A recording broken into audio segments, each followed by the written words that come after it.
Hello दोस्तों, स्वागत है आपका अपने चैनल एग्जाम ऑन पे। तो एक बार फिर से मैं हाजिर हूँ 15 जुलाई 2020 के इंपॉर्टेंट इवेंट्स के साथ। आप वीडियो ध्यान से देखें क्योंकि वीडियो के लास्ट में आपको 2 क्वेश्चंस के जवाब देने हैं। आज का पहला क्वेश्चन है, सेम सेशन में 20 गोल हिट करने वाले वर्ल्ड के फर्स्ट फुटबॉलर कौन बन गए हैं? तो एक ही सेशन में 20 गोल करने वाले वर्ल्ड के फर्स्ट फुटबॉलर बन गए हैं लियोनेल मेसी जी।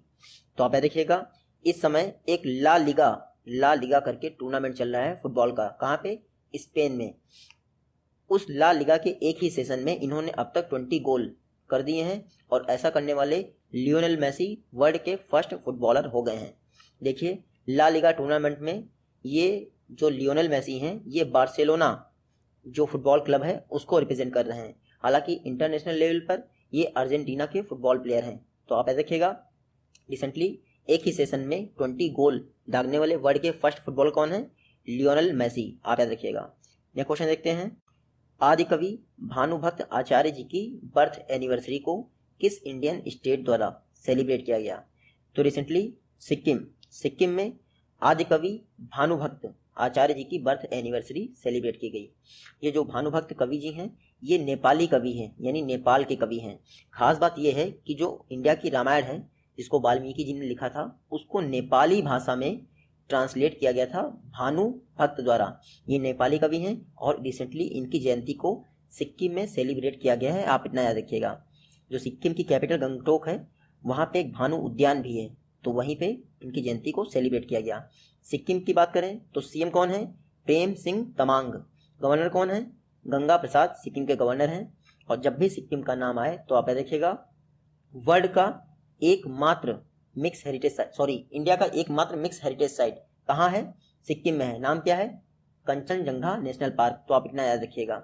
इसके अलावा वर्ल्ड का सिक्किम जो है वो वर्ल्ड का एकमात्र ऑर्गेनिक स्टेट है। नेक्स्ट क्वेश्चन है, किस इंस्टीट्यूशन ने डिसइंफेक्शन के लिए शुद्ध डिवाइस डेवलप किया है? तो रिसेंटली आईआईटी कानपुर ने एक शुद्ध डिवाइस डेवलप किया है जो कि अल्ट्रावायलेट रेस पे कार्य करेगा और कोविड-19 से डिसइंफेक्शन सर्विस प्रोवाइड करेगा। शुद्ध का फुल फॉर्म क्या है? इसका एक फुल फॉर्म भी है, smartphone operated handy ultraviolet disinfection helper. क्या? Smartphone operated handy ultraviolet disinfection helper, ये है शुद्ध का फुल फॉर्म। इसको आईआईटी कानपुर में डेवलप किया गया है। शुद्ध की खास बात यह है कि 10 बाई 10 के कमरे को, यानी 10 स्क्वायर फीट के कमरे को 15 मिनट में ही ये डिसइंफेक्ट कर सकता है। आप देखिएगा, इसमें यूवी टेक्नोलॉजी का यूज़ किया गया है, यानी अल्ट्रावायलेट टेक्नोलॉजी का यूज़ किया गया है। इसको हॉस्पिटल्स में, होटल्स में और मॉल्स में डिसइंफेक्शन के लिए यूज़ किया जाएगा। तो आप देखिएगा, आईआईटी कानपुर ने शुद्ध को डेवलप किया है। नेक्स्ट क्वेश्चन है, वर्ल्ड यूथ स्किल डे किस डेट को ऑब्जर्व किया जाता है? प्रत्येक वर्ष वर्ल्ड यूथ स्किल डे यानी विश्व युवा कौशल दिवस को 15 जुलाई को ऑब्जर्व किया जाता है, मनाया जाता है। United nation general assembly UNGA ने 2014 में ये अनाउंस किया था कि प्रत्येक वर्ष 15 जुलाई को वर्ल्ड यूथ स्किल डे मनाया जाएगा। इस बार का जो वर्ल्ड यूथ स्किल डे है उसका थीम क्या है? Skills for a resilient youth. क्या? Skills for a resilient youth. तो आप इतना याद रखिएगा। इसके अलावा जो 15 जुलाई है उसी जुलाई को, यानी 15 जुलाई को हमारे स्किल इंडिया मिशन के 5 वर्ष भी पूरे हुए हैं। यानी 2015 में 15 जुलाई को इंडिया में स्किल इंडिया मिशन लॉन्च किया गया था। तो आप देखिएगा, ऑल ओवर वर्ल्ड में स्किलिंग को प्रमोट करने के लिए और स्किलिंग की इंपॉर्टेंस को अवेयर करने के लिए लोगों के बीच में हर वर्ष वर्ल्ड यूथ स्किल डे मनाया जाता है। नेक्स्ट क्वेश्चन है, पोस्ट कोविड कोचेस को किस कोच फैक्ट्री द्वारा डिजाइन किया गया है? तो इंडियन रेलवे की किस कोच फैक्ट्री ने पोस्ट कोविड कोचेस डिजाइन किए हैं? कपूरथला यानी पंजाब में स्थित इंडियन रेलवे की कोच फैक्ट्री द्वारा पोस्ट कोविड कोचेस डिजाइन किए गए हैं। आप यहाँ देख सकते हैं, इनमें यह पर्दा पड़ा हुआ है, एक लोगों के बैठने की जगह है। कोरोना वायरस के बाद रेलवे में सफर को सेफ बनाने के लिए, इसको हिंदी वाला सफर बनाने के लिए, इंग्लिश वाला सफर ना बनाने के लिए ये जो है पोस्ट कोविड कोचेस डिजाइन किए गए हैं। इसके द्वारा कपूरथला की रेलवे कोच फैक्ट्री द्वारा। जब भी आपसे रेलवे कोच फैक्ट्री का नाम आए तो इंडिया में 3 रेल कोच फैक्ट्री हैं। कौन सी? एक है कपूरथला, दूसरी है श्री पेरम्बदूर चेन्नई में और तीसरी है रायबरेली उत्तर प्रदेश में। आप इतना याद रखिएगा। नेक्स्ट क्वेश्चन है, बीसीसीआई का एंटरिम सीईओ यानी चीफ एग्जीक्यूटिव ऑफिसर किसे अपॉइंट किया गया है? तो कुछ समय के लिए बीसीसीआई का चीफ एग्जीक्यूटिव ऑफिसर हेमंग आमीन को अपॉइंट किया गया है। देखिए, राहुल जौहरी जो अभी तक सीईओ थे बीसीसीआई के, उन्होंने कुछ पर्सनल रीजन की वजह से रिजाइन कर दिया है। अब उनकी जगह पर हेमंग आमीन को इंटरिम सीईओ बना गया है बीसीसीआई का। अभी तक जो ये हेमंग आमीन जी हैं, ये आईपीएल के सीओओ थे, चीफ ऑपरेटिंग ऑफिसर्स। तो आप इतना याद रखिएगा। बात करते हैं बीसीसीआई की। Board of control for cricket in India, ये है इसका फुल फॉर्म। 1928 में बीसीसीआई की स्थापना हुई थी। हेडक्वार्टर कहाँ है इसका? मुंबई के वानखेड़े स्टेडियम में इसका हेडक्वार्टर है। इसके प्रेसिडेंट कौन है? तो 39वें प्रेसिडेंट हैं इस समय बीसीसीआई के, सौरभ गांगुली जी। और सेक्रेटरी कौन है बीसीसीआई का? तो जय शाह इसके सेक्रेटरी हैं। नेक्स्ट क्वेश्चन देखते हैं। फिक्की के साथ मिलकर किसने री इमेजिन कैंपेन लॉन्च किया है? रिसेंटली यूनिसेफ ने फिक्की के साथ मिलकर री इमेजिन कैंपेन लॉन्च किया है। फिक्की की एक बॉडी है, फिक्की SEDF। फिक्की का फुल फॉर्म क्या है? Federation of Indian chambers of commerce and industry, ये है फिक्की का फुल फॉर्म। और जो फिक्की की बॉडी है SEDF यानी सोशियो इकोनॉमिक डेवलपमेंट फाउंडेशन, उसी के साथ मिलकर यूनिसेफ ने ये री इमेजिन कैंपेन लॉन्च किया है। पर्पस क्या है? तो री इमेजिन कैंपेन कोरोना वायरस के कारण जो बच्चे और वल्नरेबल पॉपुलेशन है प्रभावित हुई है, उसको सपोर्ट करने के लिए ये री इमेजिन कैंपेन लॉन्च किया गया है। तो आप याद रखिएगा, यूनिसेफ ने फिक्की के साथ मिलकर एक री इमेजिन कैंपेन लॉन्च किया है बच्चों और वल्नरेबल पॉपुलेशन को सपोर्ट करने के लिए। बात करते हैं यूनिसेफ की। यूनाइटेड नेशंस चिल्ड्रंस फंड, 11 दिसंबर 1948 को यूनिसेफ की स्थापना हुई थी। हेडक्वार्टर इसका न्यूयॉर्क में है और इसकी हेड कौन है? Henrietta H. फो। कौन? Henrietta H. फो, FOE। नेक्स्ट क्वेश्चन है, अपने 39th फाउंडेशन डे पर किसने डिजिटल चौपाल लॉन्च किया है? तो रिसेंटली नाबार्ड ने, national bank for agriculture and rural development ने अपने 39th स्थापना दिवस पर डिजिटल चौपाल पोर्टल लॉन्च किया है। इसके अलावा इन्होंने अपने 39 फाउंडेशन डे पर 5,000 करोड़ का फिनेंशियल असिस्टेंट अनाउंस किया है। इस 5,000 करोड़ से 2,150 वाटर सेट प्रोजेक्ट को फंडिंग प्रोवाइड की जाएगी बैंकों के द्वारा। और नाबार्ड ने जो PACS होती हैं यानी प्राइमरी एग्रीकल्चर क्रेडिट सोसाइटीज, उनको मल्टी सर्विस सेंटर में कन्वर्ट करने के लिए भी 5,000 करोड़ का अनाउंसमेंट किया है। तो ये दो 5,000 के करोड़ के अनाउंसमेंट नाबार्ड ने अपने फाउंडेशन डे वाले दिन किए हैं। और डिजिटल चौपाल नाबार्ड द्वारा लॉन्च किया गया है, आप याद रखिएगा। नाबार्ड की बात करें तो national bank for agriculture and rural development act कब पास हुआ था? 1981 में। स्थापना कब हुई थी? जुलाई 1982 में स्थापना हुई। हेडक्वार्टर इसका मुंबई में है और रिसेंटली इसके चेयरमैन बने हैं कौन? गोविंदा राजुलू चिंतला रिसेंटली इसके चेयरमैन बने हैं। नेक्स्ट क्वेश्चन है, मोहन बगान best football player of the year award से किसको सम्मानित किया गया है? तो रिसेंटली जोसेबा बेतिया जी को मोहन बगान best footballer of the year award से सम्मानित किया गया है। देखिए, ये जोसेबा बेतिया जी को सीनियर फुटबॉल कैटेगरी में ये अवार्ड दिया गया है। उसके अलावा अगर अंडर 18 की बात करें, यानी कि best youth football player of the year का अवार्ड दिया गया है सलज बाग को। किसको? सलज बाग को। इनको अंडर 18 कैटेगरी में दिया गया। रिसेंटली मोहन बगान जो एथलेटिक्स क्लब है वेस्ट बंगाल का, उसने मोहन बगान अवार्ड्स 2020 की घोषणा की। इसमें कई और सारे अवार्ड दिए गए हैं, आप नोट कर लीजिए। गुरबख्श सिंह और पलाश नंदी को मोहन बगान रत्न अवार्ड से सम्मानित किया गया है। किससे? मोहन बगान रत्न अवार्ड से गुरबख्श सिंह और पलाश नंदी को सम्मानित किया गया है। गुरबख्श सिंह हॉकी से रिलेटेड है और पलाश नंदी क्रिकेट से रिलेटेड है। उसके अलावा मोहन बगान लाइफ टाइम अचीवमेंट अवार्ड से 3 लोगों को सम्मानित किया गया है, अशोक कुमार, उसके अलावा प्रणव चंद गांगुली और तीसरे हैं मनोरंजन पोरेल। ये अशोक कुमार जो हैं ये मेजर ध्यानचंद जी के पुत्र भी हैं, यानी ये हॉकी से रिलेटेड हैं, आप याद रखिएगा। तो ये सारे अवार्ड आप याद रखिएगा। मोहन बगान अवार्ड 2020 की घोषणा के दौरान ये अवार्ड दिए गए हैं। मोहन बगान क्लब की बात करें तो 1889 में स्थापना हुई थी। Headquarter salt lake stadium Kolkata में है। तो आप याद रखिएगा, सॉल्ट लेक स्टेडियम कहाँ है? कोलकाता में। इसके प्रेसिडेंट कौन है? स्वपन सधन बोस। स्वपन सधन बोस। नेक्स्ट क्वेश्चन है, लेजेंडरी फुटबॉलर विम सुरबियर का निधन हो गया। आपको बताना है किस कंट्री से बिलोंग करते थे। तो ये हैं विम सुरबियर जी, ये नीदरलैंड से बिलोंग करते थे। नीदरलैंड के फेमस फुटबॉलर थे।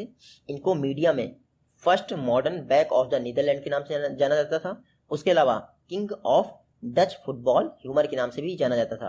तो आप देखिएगा विम सुरबियर, इनका निधन हो गया। ये नीदरलैंड के बहुत फेमस फुटबॉलर थे। नेक्स्ट क्वेश्चन देखते हैं, ऑनलाइन एजुकेशन के लिए डिजिटल लर्निंग गाइडलाइंस यानी प्रज्ञाता किसके द्वारा लॉन्च की गई है?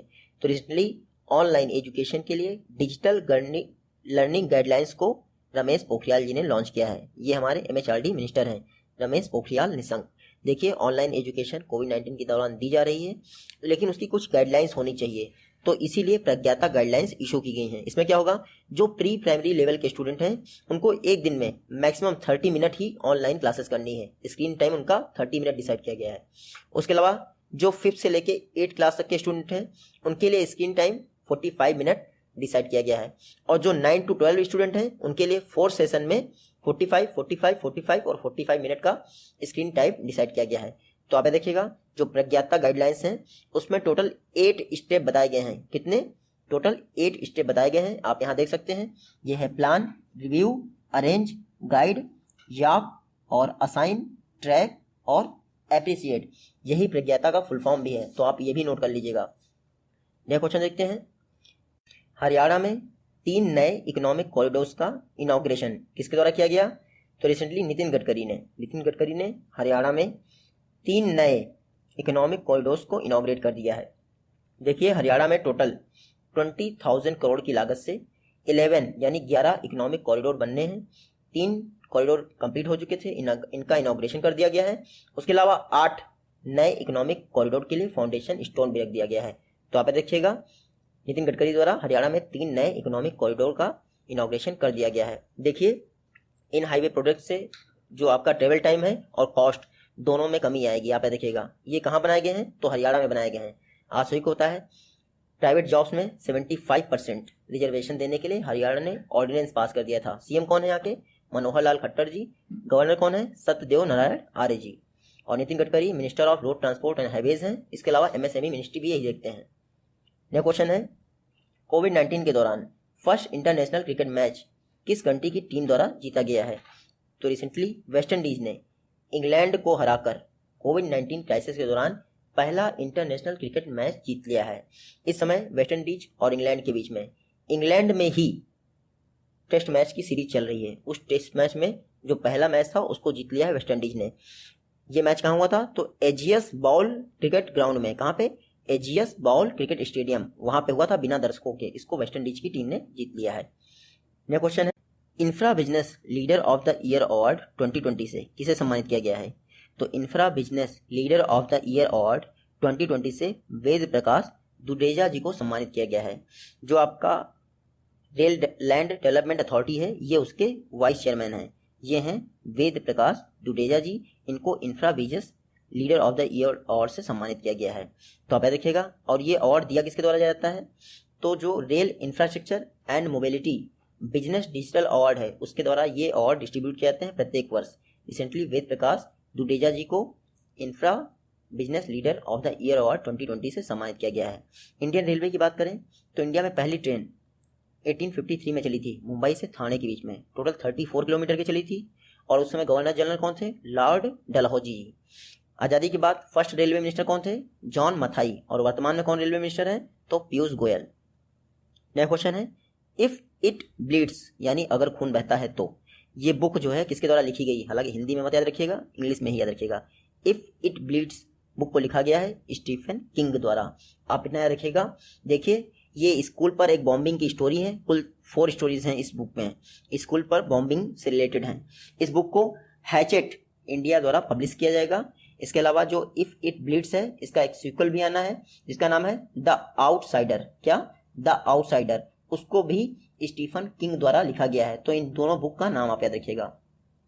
नेक्स्ट क्वेश्चन है, ब्लूमबर्ग बिलियनियर इंडेक्स के अनुसार मुकेश अंबानी की विश्व में जितने भी रिचेस्ट पर्सन हैं उस लिस्ट में कौन सा प्लेस है? तो ब्लूमबर्ग बिलियनियर इंडेक्स के अनुसार मुकेश अंबानी दुनिया के 6ठे नंबर के सबसे अमीर व्यक्ति हैं। रिसेंटली मुकेश अंबानी के जो जियो प्लेटफॉर्म है उसमें कई सारे इन्वेस्टमेंट आए हैं, जिसकी वजह से इनकी पोजीशन इंक्रीज हुई है। पहले ये 9th प्लेस पे थे, और बाद में इन्होंने वारेन बफे को, लैरी पेज को और सर्जी ब्रिन को, सभी को पीछे छोड़ दिया। अब इनकी इनकम है $72.4 बिलियन। इसी के साथ ये वर्ल्ड के 6th यानी 6वें सबसे अमीर व्यक्ति हैं। आप याद रखिएगा। फर्स्ट कौन है? तो अमेजॉन के CEO जेफ बेजोस नंबर 1 है ऑल ओवर वर्ल्ड में रिचेस्ट पर्सन की लिस्ट में। ब्लूमबर्ग का हेडक्वार्टर कहाँ है? न्यूयॉर्क में, और उसके सीईओ कौन है? Michael Bloomberg. नेक्स्ट क्वेश्चन देखते हैं, बांग्लादेश में इंडिया के हाई कमिश्नर कौन अपॉइंट हुए हैं? तो रिसेंटली बांग्लादेश में इंडिया के नए हाई कमिश्नर अपॉइंट हो गए हैं विक्रम दुरई स्वामी जी। इन्होंने किसकी जगह ली है? तो रीवा गांगुली जी की जगह ली है इन्होंने। तो आप देखिएगा, ये हैं विक्रम दुरई स्वामी जी, ये बांग्लादेश में इंडिया के नए हाई कमिश्नर यानी उच्चायुक्त अपॉइंट हो गए हैं। इसके अलावा विधु नायर, कल मैंने आपको पढ़ाया था, तुर्कमेनिस्तान में इंडिया के अम्बेसडर अपॉइंट हुए हैं। उसके अलावा हेमंत कोटलवार, ये चेक रिपब्लिक में इंडिया के अम्बेसडर अपॉइंट हुए हैं। और ये रुद्रेंद्र टंडन जी, ये अफगानिस्तान में इंडिया के अम्बेसडर अपॉइंट हुए हैं। आप देखिएगा कहाँ पे? अफगानिस्तान में इंडिया के अम्बेसडर रुद्रेंद्र टंडन जी अपॉइंट हुए हैं। सभी का नाम याद रखिएगा, सभी इंपॉर्टेंट है। आज का लास्ट क्वेश्चन है, NIFA यानी national institute of food and agriculture में एक्टिंग डायरेक्टर के तौर पे कौन अपॉइंट किया गया है? तो इंडियन ओरिजिन के अमेरिकन साइंटिस्ट, नाम क्या है इनका? डॉक्टर पराग चिटनिस। इनको NIFA में एक्टिंग डायरेक्टर के तौर पे अपॉइंट किया गया है। जो NIFA है यूनाइटेड स्टेट का एपेक्स रिसर्च बॉडी है एग्रीकल्चर के सेक्टर में। तो आप देखिएगा, डॉक्टर पराग चिटनिस को NIFA का एक्टिंग डायरेक्टर अपॉइंट किया गया है, यानी NIFA का एक्टिंग हेड। ये हैं प्रीवियस वीडियो के क्वेश्चन और ये हैं आज की वीडियो से क्वेश्चन। आई होप कि आप इनका जवाब दे पाएंगे। मिलते हैं आपसे अपनी नेक्स्ट वीडियो में, तब तक के लिए take care, good bye and जय हिंद।